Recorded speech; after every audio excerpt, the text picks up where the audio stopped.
Hey guys, අද මමගේ Yamaha R15M එකට upgrade එකක් දෙන්න යන්නේ tail section එකට.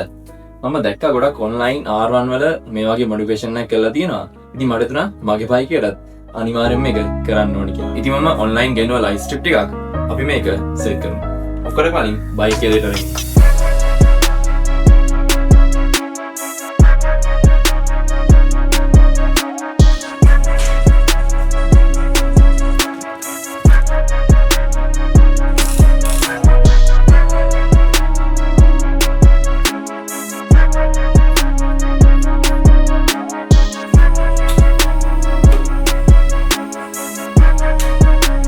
ඉතින් මේක තමයි ෆයිනල් රිසල්ට්ස් එක. මම හිතනවා මිෂන් කම්ප්ලීට් ලස්සනට ආව වැඩේ. එහෙනම් අපි ළඟින් සෙට් වෙමු. පීස්.